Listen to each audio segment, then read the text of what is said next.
buenas tardes, buenos días, dependiendo de cuándo nos vean. Bienvenidos a nuestro tercer episodio de Mentes Yahuía, el podcast nuevo que está rompiéndola aquí en la Universidad Autónoma Chapingo. Y pues el día de hoy estamos mi compañera Fanny y yo con dos mentes grandiosas. Si gustan presentarse, por favor, muchachos. Hola, ¿qué tal? Soy Álvaro Murguía, soy estudiante de doctorado en Ingeniería Agrícola y Uso Integral del Agua y aquí vamos a estar platicando un poco de lo que hacemos en el doctorado. Hola, ¿qué tal? Mi nombre es Caneng Mota Delfín, soy igual estudiante de doctorado aquí en el IAUIA. Un gusto saludarlos. Excelente, muchachos. Muchas gracias por tomarse el tiempo de estar aquí. Primero que nada me gustaría empezar a preguntarles de qué se tratan sus proyectos o algo que ustedes consideren relevante mencionar. Ok, bueno, mi proyecto trata de trabajar un poco lo que es la teledetección, usar imágenes satelitales, imágenes de drones para poder estimar la evapotranspiración en el cultivo de maíz y con esta información poder tenerla de manera espacial y con ello pues determinar las necesidades hídricas del cultivo. En mi caso yo estoy trabajando igual con teledetección, pero enfocado a la estimación de rendimiento en caña de azúcar. Estoy prácticamente combinando lo que son modelos basados en inteligencia artificial y modelos matemáticos biológicos. Muy bien, muchachos. Esta investigación que están realizando, ambos mencionan que están trabajando con imágenes de satélite. Sin embargo, entiendo que en el caso de Canec es más enfocado en drones y en el caso de Álvaro es más enfocado en imágenes de satélite. Así es. Esta diferencia de enfoque, ¿a qué se debe o por qué uno tiene una mayor aplicación el uso de drones y en el otro caso el uso de satélites? Ok, actualmente existen imágenes satelitales le llaman diferentes resoluciones espaciales. La resolución espacial es el tamaño que corresponde del píxel a la realidad en el suelo. Entonces existen imágenes satelitales con alta resolución que llegan hasta los 30 centímetros, 3 metros, pero obviamente ese tipo de imágenes son de paga. Existen imágenes libres que podemos descargar de las plataformas, pero tienen esa pequeña desventaja que su resolución espacial es de 10 metros. Cada píxel corresponde a 10 por 10, que alrededor son 100 metros cuadrados. Entonces, una desventaja de estas imágenes es que al estar viendo una mayor superficie, pues no se logra captar toda la información completa. A diferencia, por ejemplo, de los drones, que podemos tener imágenes de alta resolución cercanos al 1 centímetro, o en mi caso, dependiendo de la altura de vuelo que uno trabaje, podemos llegar hasta 1 centímetro. Pero puede ser, si elevamos la altura de vuelo, alrededor de 8 o 10 centímetros. Entonces, en ese tipo de datos que se obtiene con los drones, pues tenemos mayor información, mayor detalle de la superficie.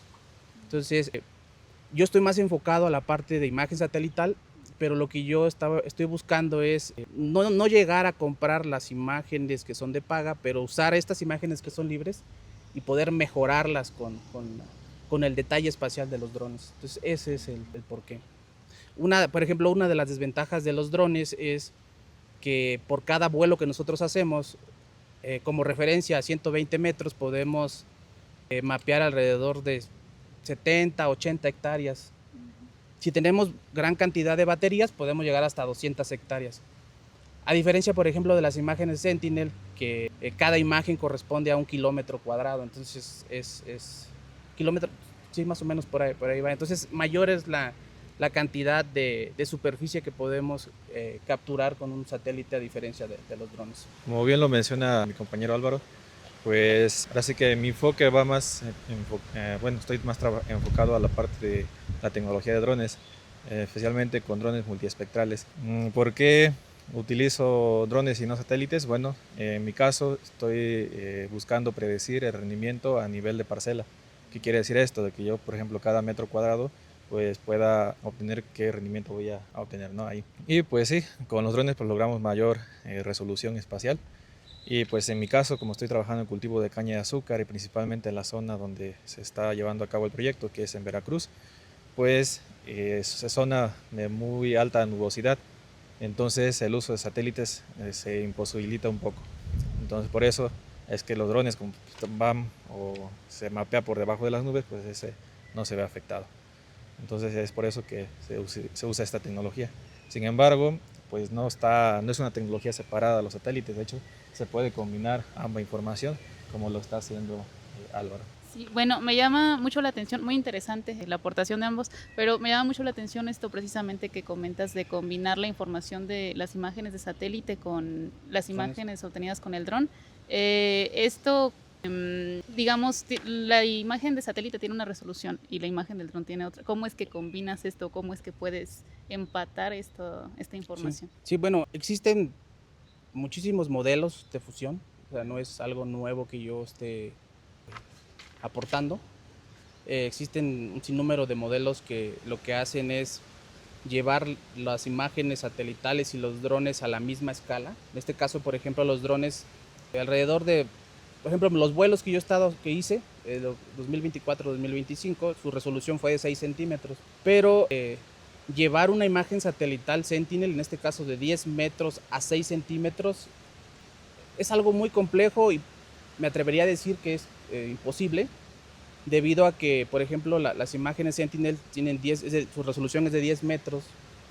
Entonces, si nosotros forzamos llevar esa imagen a 6 centímetros, lo único que estamos haciendo es inventando detalles, es como copiar y pegar. Y entonces estos modelos, para que sean aplicados en nueva información, pues básicamente no nos van a dar buenos resultados, lo que le llaman, no serían robustos los modelos, solamente van a servir para las imágenes con las que se entrenan las redes, pero para nueva información ya no sería eficiente. Entonces lo que se tiene que hacer es aplicar lo que le llaman un downsampling, remuestrear la imagen de dron a una resolución más burda o más gruesa, y el Sentinel llevarla también a esa misma resolución, y cuando estamos en ese mismo nivel poder hacer esa fusión. Anteriormente, bueno, los primeros modelos que se usaban es simplemente haciendo una interpolación entre píxeles y eso era suficiente. ¿Cuál era la desventaja de estos modelos? Que al solamente estar aplicando ese tipo de interpolación, tu imagen no se mejoraba, seguía siendo borrosa. Cuando surgen lo que son las redes convolucionales y el aprendizaje profundo, se comienza a estudiar el proceso de inyección de información. ¿Qué lo que haces? En tu imagen de dron obviamente tienes toda la información espacial, todos los detalles, bordes de parcelas, casas, árboles.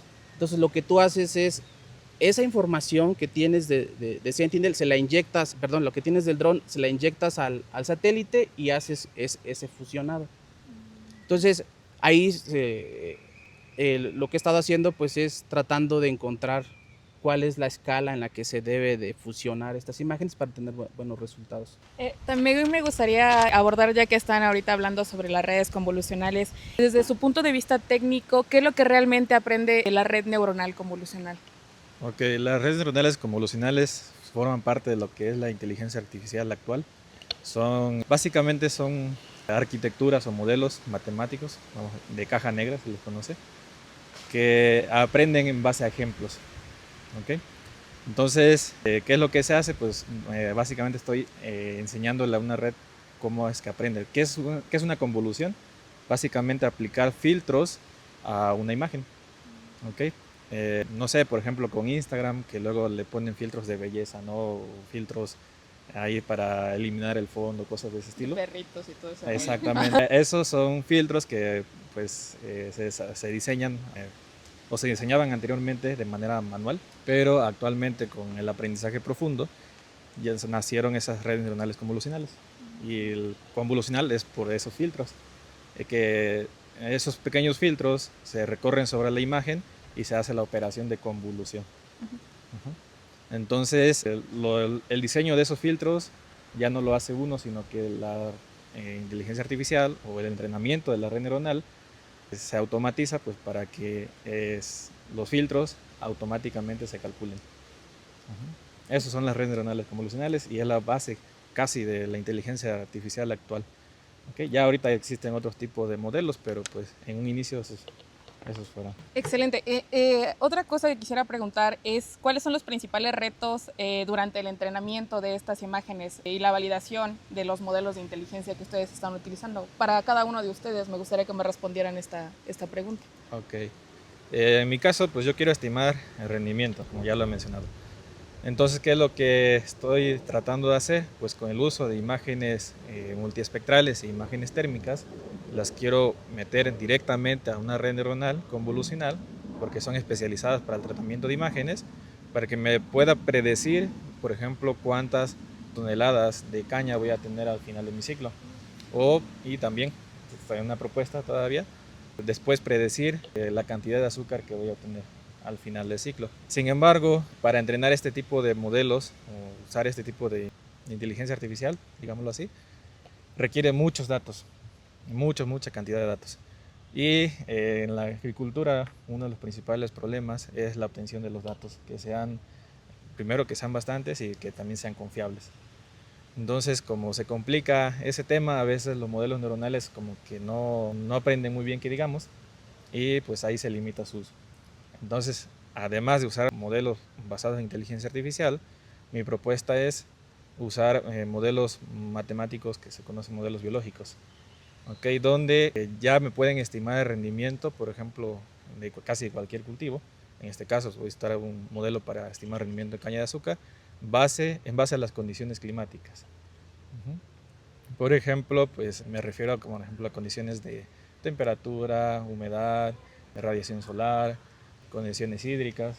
Todos esos datos los toma el modelo y en base a eso se puede predecir a nivel regional pues el rendimiento que vamos a tener. Sin embargo, para aplicarlos en lugares específicos o a nivel de parcelario pues no es tan sencillo pues. Entonces ahí es donde entran las redes neuronales. Con las imágenes pretendo que el modelo combinado pues se pueda tener una mejor estimación a nivel parcelario. Esa es la idea general que estoy planteando, y este tipo de redes neuronales se llaman redes neuronales bioinformadas. Quiere decir esto que el modelo le va a indicar o va a tener la información biológica, o sea, va a tener el sentido agronómico, ¿okay? Y la red neuronal pues se va a encargar de corregir la estimación que hace el modelo biológico. Es una idea general, son propuestas que han surgido, pero pues es la investigación lo que se está realizando. No es algo sencillo, pero pues ahí vamos haciendo. Es muy interesante lo que estás aportando ahorita. Sí, bueno, en mi caso, como ya había comentado, estoy en el proceso de fusionamiento de imágenes de drones, imágenes satelitales. Entonces, cuando iniciamos este trabajo de investigación, nos metimos a buscar cuáles son los mejores modelos, los mejores resultados que se habían obtenido. Y entonces encontramos que hay dos enfoques para hacer el fusionamiento de imágenes. Es cuando solamente usas una imagen de dron y una imagen satelital. Ese enfoque es uno de los primeros enfoques que se hicieron y está más enfocado a lo que es el mejoramiento. Simplemente es mejoramiento de una imagen digital. Pero se hicieron ya igual algunos experimentos respecto a eso. Tuvimos buenos resultados, pero seguimos estando ahí un poco teniendo limitaciones, porque esos modelos, si tú quieres mejorar una nueva imagen satelital con este entrenamiento que hicimos, no se puede, porque no tiene no tiene la capacidad para mejorar una nueva imagen. Entonces aquí es donde entran otro enfoque de mejoramiento que le llaman de multiimagen.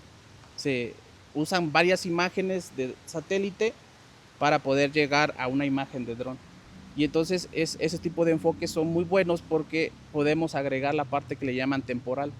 Ya podemos meter varias fechas varias fechas de satélite y usarlo una imagen de dron para poder hacer esa restauración. ¿Cuál es el problema que también tenemos en esa parte de entrenamiento y validación? Es lo mismo, es siempre el problema de los modelos de inteligencia artificial y de aprendizaje profundo son los datos, son las muestras. Entre más muestras se tengan, se hace más robusto el algoritmo. Actualmente tenemos ya, por ejemplo, un modelo temporal que hicimos, pero cuando queremos predecir o mejorar una nueva imagen con datos nuevos, las métricas que estamos usando para ver lo que es la calidad de la nueva restauración de la imagen restaurada, aún no alcanzamos unas buenas métricas, y eso justamente está muy asociado a la cantidad de datos que tenemos, porque solo tenemos vuelos en 2024, son 13 vuelos, y en 2025 tenemos 6 vuelos, por lo mismo de que hubo mucha nubosidad, entonces no tenemos tantos pares de drones tantos pares de satélite con los de drones. Entonces esas son las limitaciones que hemos tenido en los entrenamientos. También para hacer nosotros aquí lo que hacemos es que dividimos la imagen total, la dividimos en parches y esos parches son los que usamos para entrenar y validar.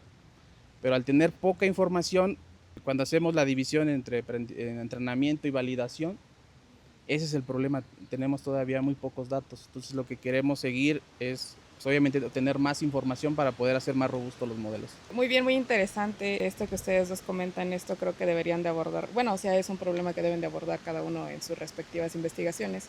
Como es común en este podcast, a nosotros nos gusta preguntar tal vez alguna anécdota que ustedes hayan tenido a lo largo de su investigación, alguna situación que les haya pasado mientras estaban volando los drones, o algo que ustedes nos quieran compartir también, para que pues también las personas que nos espectadores también vean de que pues no todo, bueno, sí es chamba, pero pues que también pasan cosas. Uno se divierte también. Uno se divierte también en este tipo de cosas. Entonces no sé si me gustaría compartir alguna anécdota, algo así. Sí, claro. Una anécdota que nos pasó a Canek y a mí, justamente Canek me estuvo apoyando un tiempo a hacer los primeros vuelos del dron. Y entonces nosotros estábamos volando el dron a 120 metros, estaba haciendo la ejecución del plan de vuelo y de repente empezó a sonar una alarma en el control, así un pitido muy fuerte. Y nosotros decíamos, ¿qué pasó? ¿Alguna ave? No vemos nada, ¿no? Y en cuestión de 3-4 segundos apareció un helicóptero directito hacia el dron así. Y empezó a decir, peligro de colisión. Y entonces nos quedamos, ¿qué hacemos, Canek? Y ya lo que se nos ocurrió así rápidamente fue parar el plan de vuelo y bajar el dron de manera drástica hasta 60 metros para evitar ese problema. O sea, porque sí es un problema que pues no está de más que tumbe el dron y se caiga, ¿no? Pero si hay algo peor, ¿no? Entonces sí, eso fue una de las anécdotas que nos pasó ahí junto con Canek. Sí, así es. Sí, pues en mi caso tengo ahora sí que varias historias, varias anécdotas, me ha pasado de todo. Sí. Por ejemplo, problemas con el dron, por ejemplo, mapeando ahí el cultivo de caña de azúcar, pues por la zona pues hay muchas aves que son territoriales. Y ya he tenido varios ataques de aves hacia el dron, y pues también como pues el dron es de la universidad, pues hay que tener mucho cuidado. Pues sí, a uno se le sale el corazón ahí en esos momentos, porque hay que pues manipular el dron pues para que no vaya a alejarse pues de las aves prácticamente. Por ejemplo, también pues ahí donde estoy trabajando pues son varias hectáreas las que se estaban manejando, casi 200 hectáreas, y entonces pues es una zona que a veces por la lluvia casi se inunda toda esa parte, y pues ahí tenía que andar metiéndome en lodo y todo para llevar el dron. Sí, de hecho, a todo el tiempo pues allá anduve en moto, el dron lo traía en una moto. No. Ajá. Me caía en el lodo a veces, en la moto. Sí, de hecho con la moto me caí y ahí casi dejo un pie, pero son cosas que pasan en la investigación. Pues gajes del oficio, ¿no? Y saber reaccionar al momento. Bueno, pues lo bueno que hasta ahorita tienen sus 2 pies y el dron sigue bien y todo bien. El dron funciona. No hubo ninguna ave dañada, dice. No, aquí no se atentó contra ninguna. A mí me gustaría que me platicaran un poquito respecto a cómo fue su motivación para iniciar esta investigación. Pues ahorita ya es su investigación doctoral, pero bueno, quisiera saber si desde la maestría ya llevaban esta línea de investigación o si cambiaron sobre la marcha. Me gustaría que me platicaran un poquito de eso, cómo fue que surgió. Sí, bueno, en mi caso, yo estuve trabajando en una empresa 7 años y justamente por ahí del 2016, 17, llegó un proyecto a la empresa respecto de evaluación de un canal principal en un módulo de riego, y entonces lo que se tendría que hacer ahí era evaluar si el canal podría conducir mayor volumen de agua, porque los productores decían que necesitaban más agua, y lo que se decía ahí es que el canal ya no puede circular más agua por ahí, por ese canal. Y ahí en ese proyecto lo que se hizo un estudio de patrón de cultivos mediante imágenes satelitales, determinar los cultivos, determinar el área y para poder hacer ahí un balance y determinar si sí era posible o no y determinar, digamos, un gasto que se necesita para cada área del canal y de esa manera poder decir si sí era viable o no era viable, ¿no? De acuerdo a la información que se tenía del canal. Entonces me interesó mucho ese tema y en el 2019 entré al colegio de posgraduados en hidrociencias a hacer la maestría y justamente en ese tema que eran las imágenes satelitales. Entonces ahí mi trabajo de investigación fue poder determinar la fenología del cultivo con las imágenes satelitales. En este caso también trabajé con maíz y se obtuvieron ahí buenos resultados. Después de la maestría, platicando con el doctor Gilberto, le comentaba yo sobre el tema y entonces él me hablaba sobre que ya estaba trabajando con drones aquí en Chapingo y ahí me surgió la idea, ¿por qué no combinar drones y satélites y seguir por ese lado de lo que es la predicción de fenología? Y entonces por eso fue que me animé a entrar aquí al doctorado y por azares del destino comencé en la parte de predicción de fenología, pero después como que dio un poco el giro del tema de como aterrizar un poco el tema de no nada más predecir fenología, sino también estimar algo que sea aplicable, aterrizable a la agricultura. Entonces ahí fue donde surgió la idea de poder estimar la evapotranspiración y poder estimar las necesidades hídricas. Bueno, en mi caso, pues desde que estaba en la licenciatura, por ahí del 2017 más o menos, me surgió mucho el interés de la inteligencia artificial. Apenas estaba como surgiendo, o se estaba, digamos que en términos de ahorita, viral, ¿no? El uso de la inteligencia artificial para el procesamiento de imágenes. Entonces, pues empecé primero como autodidacta, después encontré al profesor Juan Carlos Holguín, que da clases en mecánica, y pues él venía principalmente trabajando con temas basados en inteligencia artificial y platicando, pues me gustó ese tema y pues él prácticamente que fue mi asesor de tesis en la licenciatura, donde trabajé en la clasificación de manzanas dañadas mediante un sistema de banda transportadora, utilizando en ese tiempo pues lo que eran las primeras redes neuronales convolucionales. Posterior a eso, pues se me gustó demasiado el tema de la inteligencia artificial aplicada al procesamiento de imágenes y me interesó la maestría aquí en el IAUIA y pues platicando pues con los doctores y con los profesores investigadores de aquí, pues coincidí con el doctor Gilberto y en pláticas pues surgió el tema del uso de los drones para monitoreo de cultivos. Entonces ahí pues digo, bueno, tenemos imágenes de drones, las podemos procesar con este tipo de tecnología y pues ahí trabajé con lo que es conteo de plantas de maíz para evaluar lo que es la efectividad de la semilla y evaluar también lo que es la siembra de manera muy general. Se obtuvieron muy buenos resultados, de hecho salió por ahí un artículo científico que se publicó en una revista científica y pues me siguió gustando mucho el tema. Y igual de ahí en pláticas con el doctor Gilberto en conjunto con la empresa Dimasur y unos productores cañeros, pues surgió la idea de estimar el rendimiento en caña de azúcar, ¿okay? Porque pues actualmente se hace, pero no tienen como muy buenos resultados que digamos.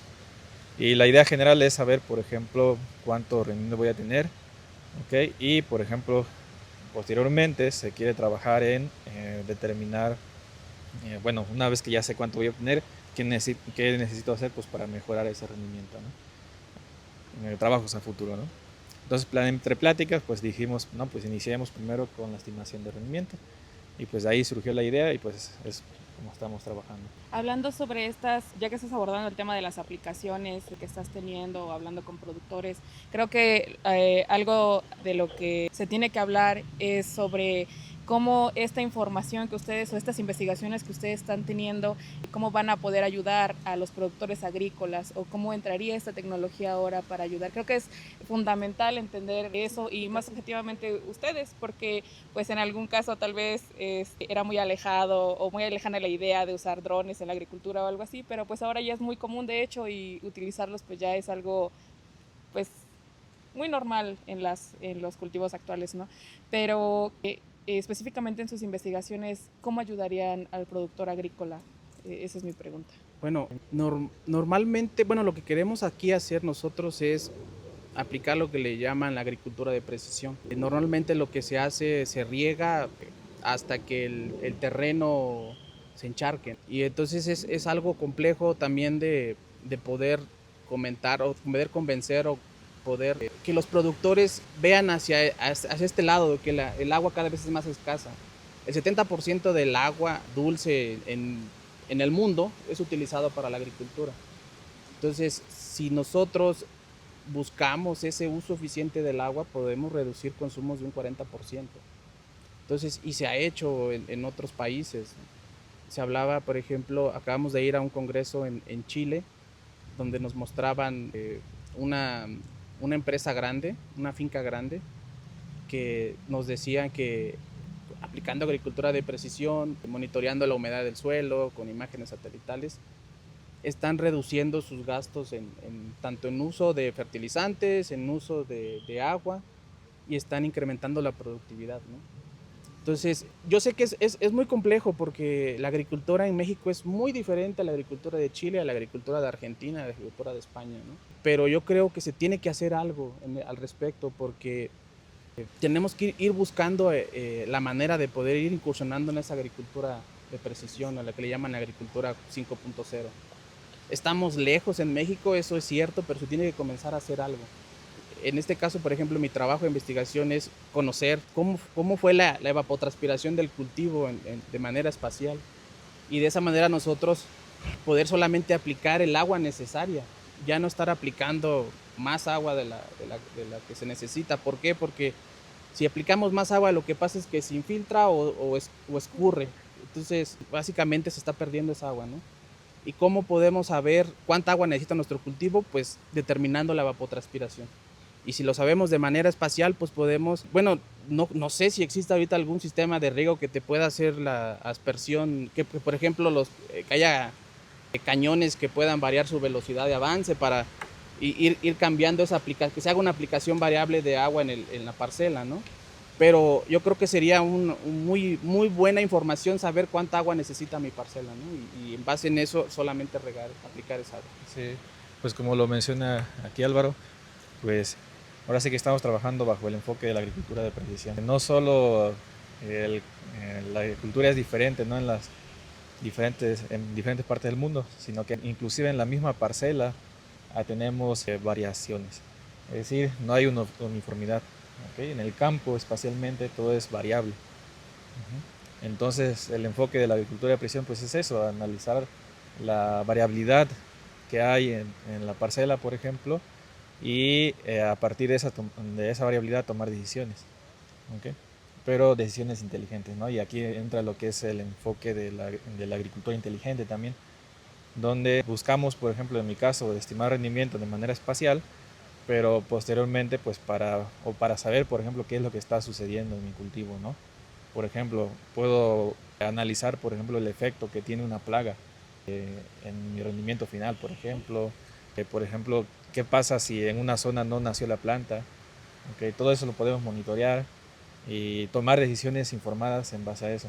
Entonces, por ejemplo, un caso ya que se abordó como parte de mi investigación, es que en el campo uno se para a lo lejos y ve que todo está bonito, todo está parejito y que tengo ahí, por ejemplo, caña en mi caso, ¿no? Y no hay nada variable, digamos, o se ve todo uniforme, ¿no? Pero, por ejemplo, con los drones nos dimos cuenta que no es cierto, faltaba mucha planta. Entonces, por ejemplo, la caña de azúcar pues se corta en varios ciclos, o tiene varios cortes que se hacen a lo largo de varios ciclos. Entonces, a veces, pues por el manejo que se le da, o por condiciones de suelo, por ejemplo, probabilidad que hay en el campo, esencialmente. pues se va perdiendo macollos, que es la caña. Entonces, por ejemplo, había zonas donde había metros sin caña. ¿Ok? Y por ejemplo, ahí analizamos el porcentaje de pérdidas que hay y pues nos dimos cuenta que había una pérdida del 40% de caña. O sea, faltaba 40% de caña en el terreno. Y ahí es ahí donde le decimos al agricultor, ¿no? Pues fíjate que aquí tienes tanto porcentaje de pérdida, ¿ok? De macollos, por ejemplo. ¿Conviene o no? O ahí la pregunta a responder es, ¿conviene o no continuar con ese ciclo o, por ejemplo, renovar? ¿Ok? Ese es un caso de aplicación. Y pues beneficio tanto para el productor como para las empresas azucareras. Bueno, me parece muy, muy valioso todo esto que nos están comentando de la agricultura de precisión y cómo esto puede llegar a beneficiar no solamente a reducir costos, sino también pues a mejorar la planeación, ¿no? Y el manejo de los cultivos tanto de maíz como de la caña de azúcar. Sin embargo, yo creo que pues por todo lo que comentan de que estos modelos se entrenan a través de información, estamos pues lejos en México, ¿no? De poder llegar a ese tipo de agricultura por la falta de datos, por la crisis en el campo actual que se vive. Son bastantes cuestiones. Pero bueno, aquí me gustaría que me comentaran cuáles son las principales ventajas que ustedes han visto que se podrían implementar con su investigación, o sea, las principales ventajas económicas, ambientales. Sí, bueno, aplicar estas investigaciones que se están haciendo serían de mucha ayuda porque en el caso, por ejemplo, del agua, entre más eficiente hagamos el uso del agua, mayor se va a alcanzar, ¿no? Para los que son los productores. Nosotros ahorita, por ejemplo, lo estamos platicando de manera aislada, no tenemos un modelo que fusiona imágenes, que me predice la evapotranspiración, en el caso de Canec, un modelo que te estima el rendimiento, pero nosotros no podemos llegar al productor y decirle, tenemos este modelo de inteligencia artificial y aplícalo, porque no tiene los conocimientos técnicos para hacerlo. Entonces, también nos hemos dado la tarea ahí con Canec de poder generar una plataforma que acceda a la información satelital, que es libre, y justamente lo que nosotros planteamos hacer es en esa plataforma estar agregando estos modelos para que los productores puedan usarlo en el momento que necesiten, ¿no? Sin necesidad de estar agregando información técnica, simplemente darle clic a rendimiento y con la información de la parcela que le pueda dar un rendimiento en específico, ¿no? O simplemente evapotranspiración o necesidades hídricas, pues solamente dándole un clic y decir cuánta agua le hace falta a la parcela, ¿no? Y pueda ver si es necesario aplicar un riego o no es necesario aplicar el riego, ¿no? Cuántos días más se puede esperarse, ¿no? Entonces, la intención no es quedarnos aquí nada más haciendo estos modelitos y ya, sino aplicarlos a una plataforma que simplemente el productor pueda usarla, ¿no? de manera independiente, ¿no? Entonces, obviamente para eso necesitamos seguir haciendo ese tipo de investigaciones, validando los modelos. Estuve trabajando 2 años, 2023, 3 años, adquiriendo datos, generando los modelos, pero ahora necesitamos seguirlos validando, ¿no? A futuro, ir viendo y eso irlo integrando a esta plataforma que se diseñó. La diseñamos en conjunto con Canec y yo y pues bueno, ese es el camino que queremos seguir. Así es. Y pues en lo personal siento que México es una gran área de oportunidades para implementar estas tecnologías. A lo mejor ahorita pues estamos iniciando, apenas está conociendo la tecnología, pero creo que es el momento adecuado para iniciar. Y principalmente como Chapingo, como casa de estudios y especializada en lo que tiene en temas de agronomía en general, pues creo que estamos en el lugar correcto para implementar estas tipo de tecnologías. Pues como lo dice mi compañero Álvaro, pues no queremos que estas tecnologías se queden aquí en tesis y se echen a perder, ¿no? Ahí almacenadas. Entonces lo que buscamos también es sacar toda esta tecnología hacia el campo para que los productores o los agricultores lo utilicen. Y por eso es que estamos trabajando en la creación de esta plataforma.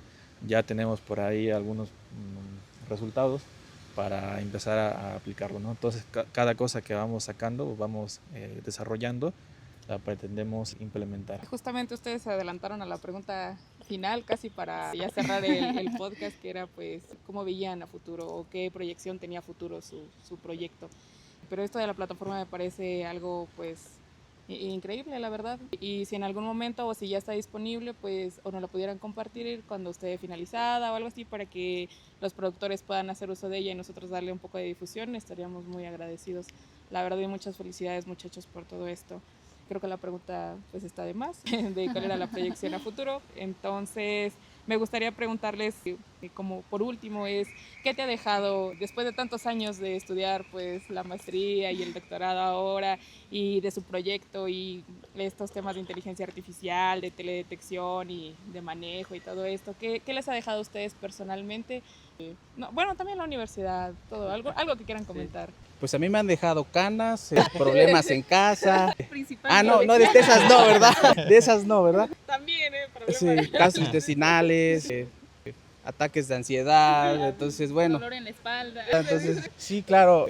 Bueno, a mí me apasiona mucho la parte de teledetección y ahorita que estoy entrando a la parte de fusión de imágenes, cada vez sigo investigando, adentrándome más en estos temas, a mí me apasiona mucho. Y pues la maestría, tanto la maestría como el doctorado, siento que me prepararon para poder hacer una investigación de calidad. En la maestría obviamente tuve más dirección, me fueron guiando porque a veces me perdía demasiado, me desenfocaba mucho del rumbo de la investigación y yo siento que eso me ayudó mucho para poder hacer una buena investigación de calidad. Aquí en el doctorado también obviamente mi director siempre me ha impulsado a hacer las cosas. Creo que he tenido mayores aciertos. Siento que no me han dado coscorrones como en la maestría, pero siento que me han preparado para hacer investigaciones y bueno, a pesar del estrés, a pesar de eso que te dije al principio, pues sigo apasionado, ¿no? Para seguir en este rumbo de la investigación y seguir avanzando en estos temas de la inteligencia artificial y ayudar más a la parte del campo, ¿no? Así es, concuerdo con lo que comenta Álvaro, pero De la todo, gastronomía. sí. Me está temblando, ¿no? Pero bueno, agregando algo más, pues creo que lo que nos une aquí no es que solo somos compañeros, sino que nos apasiona el tema de lo que es la teledetección aplicado pues, a la agricultura. E igualmente con nuestro asesor, el doctor Gilberto, pues a veces nos reunimos y hacemos pláticas ahí, debates, ¿no? Apasionados sobre este tema, sí. Ya que pues básicamente es lo que nos gusta hacer, ¿no? Pero no solo que nos guste, sino que también hay que aplicarlo y creo que es lo que buscamos. Pues excelente. No, pues muchísimas gracias por darse el tiempo para compartir esto con nosotros. Yo creo que esto que hacen es no solamente algo muy, muy noble, creo yo, porque es una área de oportunidad, como bien dicen, en la que se puede dar los medios a los productores para que cada vez su producción sea mejor y con menores complicaciones, ¿no? Entonces, pues agradecerles y felicitarlos. Muchas gracias. Muchas gracias y bueno, gracias por la invitación. Ya Gamaliel la vez pasada lo dijo de felicitaciones y yo me uno a esa felicitación porque este tipo de podcast o de actividades para darle difusión a lo que se hace aquí en Chapingo y en específico en lo que se hace en el posgrado venía desde el 2023 cuando Gamaliel estaba ahí en la comisión de representación estudiantil, pero obviamente siempre es necesario que exista una persona que esté motivada y que haga las cosas. En ese entonces pues todos decíamos sí, pero nadie se aventaba a hacerlo, ¿no? Y por eso yo igual me uno a la felicitación que hizo Gamaliel en el anterior episodio y pues ojalá eso se siga continuando con ese tipo de actividades. Sí, igualmente pues como lo dice compañero, pues me uno igual a la felicitación y bueno, también agradecer la invitación y pues este tipo de iniciativas creo que es lo que hace falta, ¿no? Compartir lo que se hace no solo en el posgrado sino en la universidad está muy bien. Entonces, un gusto estar aquí con ustedes y muchas felicidades. Muchísimas gracias. Pues nada, muchas gracias por ver este episodio y nos vemos la próxima semana con nuestro próximo episodio. Muchas gracias. Mi nombre es Salma. Mi nombre es Estefanía. Y estamos con Álvaro. Y Canek.